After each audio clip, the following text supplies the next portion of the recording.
importante. A criança aprende, a criança vai praticando, porque a gente sabe que a nossa cultura, o nosso cântico é muito rica, né? Então é levar para frente, pela futura geração também vem conhecendo, e assim a gente fortalece a cultura indígena, do cântico, né? E para não um tempo deixar esquecido.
A gente, por exemplo, agora vai trabalhar do livro, do gravações, né?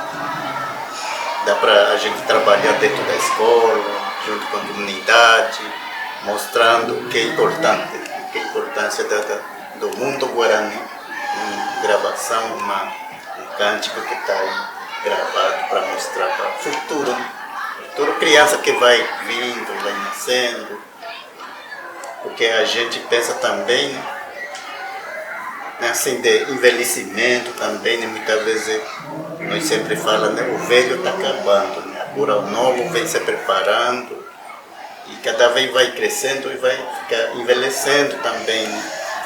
Mas como a gente faz gravação, a gente pode aproveitar mostrando para a criança o que é importante, né?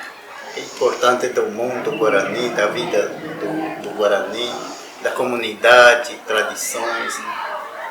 Para o futuro vai ser melhor.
Estamos aí. Já estamos encaminhando, mais ou menos no encerramento, 3 horas e 3h30.